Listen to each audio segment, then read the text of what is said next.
Good morning, Sir Norman. Ay. Ito po yung bill, sir. Signature po. Sa akin lahat to? Yes, sir. 10,000? Anong go-to nyo pag hotel breakfast? Siyempre yung bacon. Bacon yeah. Bacon no? Oo, bacon. Kasi di naman palagi nagbe-bacon sa bahay. Pero ako hindi ko maiwasan yung garlic rice, pati ko ano yung nakaserve na main ulam. At least tika konti. Oo. Kanina tosino, kumuha ako eh. Pero hindi mawala ang itlog. Ano kayo? Sunny side up, scrambled o omelette? Sunny side, at least dalawa. Tapos malasado. Sa akin Perfect. sunny side up well done. Ako pag sa malasado, kailangan dalawa din sa akin. Yung isa, pipigain mo yung gitna, yun yung isasabaw mo sa kanin para malapot-lapot yung kanin mo. Tapos, ano bang ratio sa inyo pag kunyari tapsilog? Ba't binawi mo? Ikwento naman. mo. Ituloy mo. Ano pa ginagawa mo sa itlog? Ginagawa mo pa sa itlog? Malagkit lang yun lang. Malagkit yung itlog. Tapos puputasan niyo yung kanin. Bumandi sa public place, ha? May ratio ba kayo ng itlog at ulam pag isasabay mo sa kanin? Ikaw, ano ba ratio mo? Kailangan kasi, pag kukunyari tapsilog yan, kukuha ko ng 2 karne, slice ng itlog, tapos kanin, tapos kain. Consistent yun. Lagi Kailangan laging may itlog. Ayoko naghahalo yung suka ng tapsilog sa itlog. Bakit? Di ba kaya ng immature mong dila? Anong itsura ng immature na dila? Yun ang gusto ko matita. Siya pa yung magaling magluto sa atin, ha? Nagkiketchup kayo sa itlog? No. Ako minsan. Depende. Sa sunny side ako. Oo. Ako hindi. It's a sin. Ang Iba gusto- appetite nito, kanina ko pa pinakikinggan to. Ang dami ritual Iba yung nito. preference niya, no? Pero ayan natin siya. Kaya binibigay hilig nyo. Bakit hindi ka nagke-ketchup? But it's a sin. Ito yung asin, ha? Pero Pilipino lang ata yung Nagkiketchup? Nagkiketchup sa itlog. Dati kasi nagkiketchup ako sa kaso nung Kumasenso na. parang kami nakakatira sa ketchup. Napad nyo kasi. Unfollow na naman, no? James Kiraan is not for me. Ngayon ko lang naisip, naalala ko si Durf Sebrado. Kami lang kumakain yata ng pagkain na hindi masarap. Yung mga miswa na ulo-ulo lang. Oo, tsaka yung mga galunggong. Naisip ko si Durf, sawa na siya sa masarap eh. Kasi sa hotel din yun eh. Ano ba yung parang minsan sa Malaysia yun, no, sa yung kaya toast tapos yung malasado doon may Yun ang paborito ko. Hard-boiled egg. tapos may parang Soft-boiled yun eh. light soy na nilalagay. Sarap nun. Nung umuwi ako galing Singapore, noong unang ko Singapore, inano namin, replicate. Hindi siya pwede sa toyo lang talaga. Kailangan yung manamis-namis na soy Ang tawag sauce. nila doon, dark soy. Dark soy ang tawag. Kaya pala hindi nag-work. Speaking of kanin, no, ngayon ko lang nakita yung yung syempre sa YouTube, yung steam rice. Kasi dito, ang sinaing dito sa atin, ilulubog sa tubig. So basically, boiled rice siya. Yung steam rice, nakalagay siya sa parang mesh na katsa. Tapos i-steam talaga siya. Di ko kayang pigilin yung sarili ko sa kanin. Kaya kung hindi uminom ng soft drinks. Pero yung kanin, hindi ko hihirapan ako ilimitan. Nabundok ako magkanin. Mas okay kanin kaysa noodles. So, mahal kasi yung mga organic rice. Yun din naman yun. Pero mababa raw sa calories ang jasmine rice. Yung kanin dyan, Jasmine. Jasmine ba yan? Oo, jasmine naman kadalasan yun. Alam mo nung naramdaman ko nakakaangat-angat na ako sa buhay. Tangin na nga. Yan ang entrada sa inuman. Nung kaya ko nang magpalaman sa pandesal ng isang buong sunny side up. Alam ko isang buong Rino eh. Tangin ang alat nun. Ang alat nun. Yung sa lata, isang tinapay. Pagtagat mo yun, gagaling yung rino sa yun. Alam mo, makakaangat ka na sa buhay kapag kinapos yung isang spam, walang problema na buksan yung isa pa. Kasi dati, pagkakasya mo talaga yung isang lata eh. Kung mabibitin sila, Yung hati mo sa spam, makapal na. Mamayama ka na nun pag yung hati mo sa spam, di mo na... kasi dati tayo sobrang nipis eh. itatabi mo pa yung kalahati para bukas. Dati no, mas malakas ang maling sa spam eh. Maalat kasi yung spam Maling dati. talaga. Nagka-demolition job yung maling, di ba? Oo. Cancer daw, cancer. Saka ano, gawa sa dog.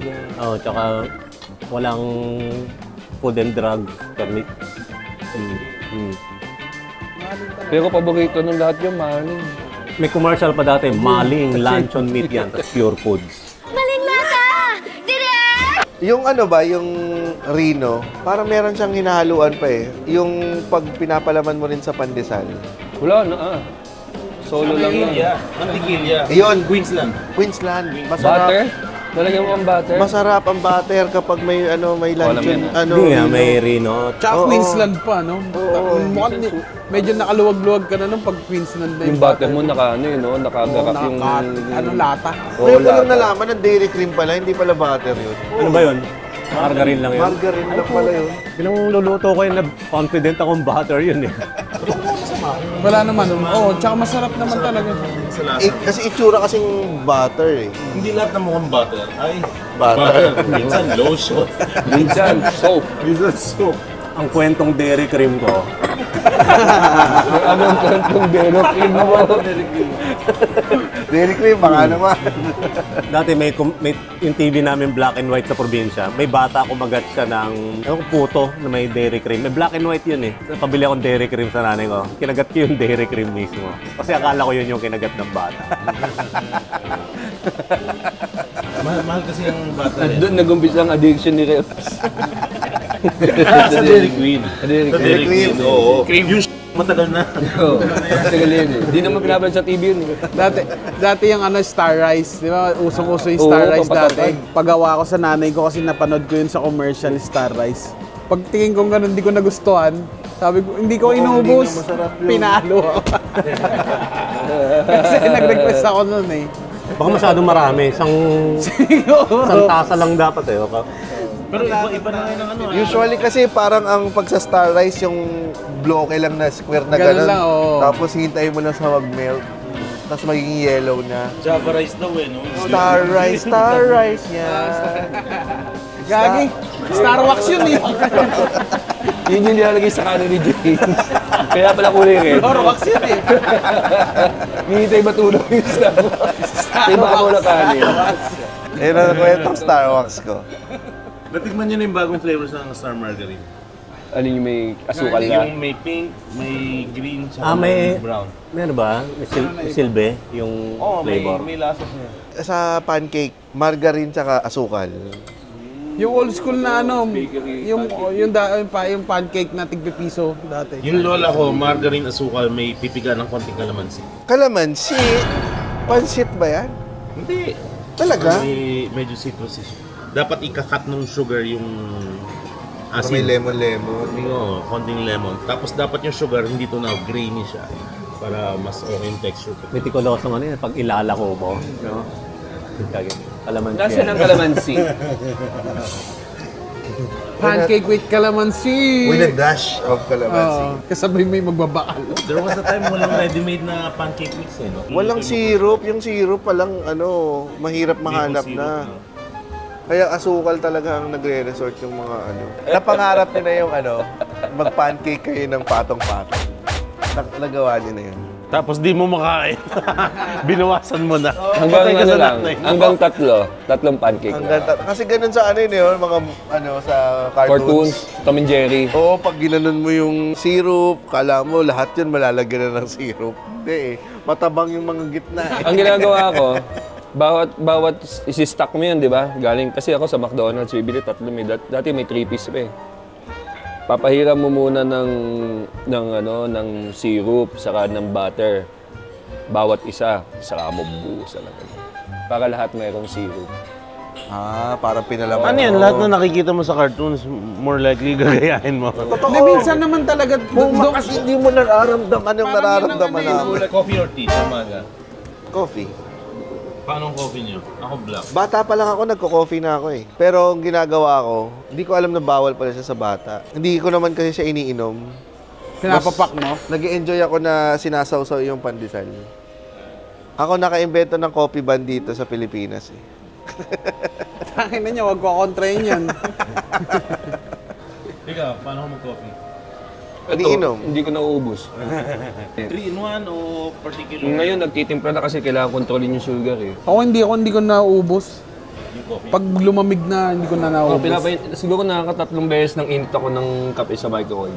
Madalas nagkakamali ako yung brewed coffee, yung talagang legit na brewed coffee. Hindi ko siya mainom ng regular serving. Pag inubos ko yung isang cup na ganito, masusuka ko. Iba yung tapang eh. Titingnan nga natin. Isang angkap ng brewed coffee. May ganun eh, no? Meron eh. Pag nakarami ako instant coffee sa trabaho dati kasi libre. Ayun lang, parang habang tumatawag ako minsan, mute ko minsan. So, anong kwento? Yan ang bang kwentong Nescafe mo? I-mute niya, pero video call yun. Gumaganyan lang siya sa video. Sir, are you okay? Thank you for calling Teleperformo. Sinusulit nyo talaga yung breakfast sa hotel. Sa unang araw. Oo. Hindi kasi sa pangalawang araw, alam mo na yung kukunin mo lang. Oo. Or kung 3 araw ka, yung kukunin mo sa pangalawang araw, hindi mo kukunin sa pangatlong araw. Para may variety naman yung breakfast. Yan ba yung mga life hack yan? Anong kailangan mong puntahan sa breakfast buffet para masulit mo yung breakfast buffet? Gatas siguro. Maraming Hindi yung gatas. Pag gatas, Oo, pag maraming humingi ka pa gatas. ng extra gatas, medyo masimangot na yun. Ako, cranberry juice. Dahil may UTI ka. Hindi, ang hirap. Para sa UTI ba yun? Kala ko pang mayaman lang yan. Oh, pag mayamang may UTI. Kasi pag mahirap, buko juice eh. Ngayon ba nag-juice kayo sa bahay? Pag Nakikita ko lang breakfast? sa sa teleserye, pag yung mayaman sila, breakfast sila, orange juice eh. Ano yun, no? Nung nasa Germany kami, yung 1 liter na tetra na orange juice, apple juice, saka gatas. Pero nung umuwi kami ng Pilipinas, wala pang ganun dito. Ano pa lang dito yung Magnolia na... Magnolia na nasa bote. Dati meron yung Tampico. Nabutan mo yung Sarap Tampico? nun. Ano yung tsura ng Tampico? Orange juice na boteng ganyan malaki. Plastic. Parang galon. Wala, sunny orange na. Naabutan pa ba na yung tatay mo nagpapasalubong ng orange juice? Hindi na. Oo. Meron no? Tsaka yung yung cowhead. Nagpapasalubong din siya. Nagpapasalubong siya yung queso na triangle. Ay, oo nga, uso yun. Ang sarap yun. Yun ang masarap sa Hindi, meron yung yung stick. Pandesal. Yung nakabalot ng plastic. Yung vacuum pack na tapos may bakal na Ay, oo. taga-clip. Rectangle ba yun? May para siyang... Parang sausage. Parang sausage. Tapos ngangatayin mo. Hindi, masarap yung sa akin, sa cowhead, yung isang buong ganun, mapalaman mo Sa mainit na pandesal. Sarap nun. Alam mo naman ang sign kapag may bisita kayo sa bahay. Yung mga pandesal nakalagay sa Nakasalansan. nakalagay sa plato. Nakasalansan. Oo, May may nag-sleep over na kaibigan ng nanay at tatay mo na. Tapos niluto lahat ng pakete ng hotdog. Lahat yun. Ang gusto ko sa hotdog yung lumalampas. Lampas sa buns. Sa buns. Nagpas sa brief. Ang gusto ko hotdog. Actually, yun naman ang Sa gilid o sa ibaba? Pwede minsan sa gilid lumalabas. Yun naman ang gusto natin pag nagbi-brief tayo lahat eh. Kaso wala. So, ang gusto mo ay egg. Naalala ko tuloy yung kwento ni nabali hotdog niya eh. Oo. Bakit pinagkasa sa pandesal? Hindi. Nakipag-gangbang siya, nabali yung kanya. Ganito yun. Pero matigas. Matigas, pero ganda. Parang tsako. Nababali pala yun. Oh, nabali yung kanya. May orthopedic ba ng ganon? Pero pinaayos niya eh. Parang na-sprain. Gumanon. Hinga malalim.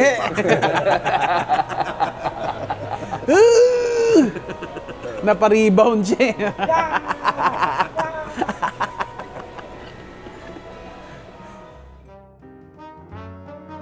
Pero alam nyo guys, ang nagpapasarap talaga sa breakfast ay yung conversation.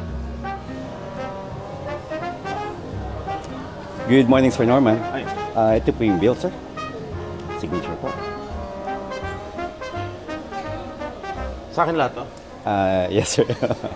10,000?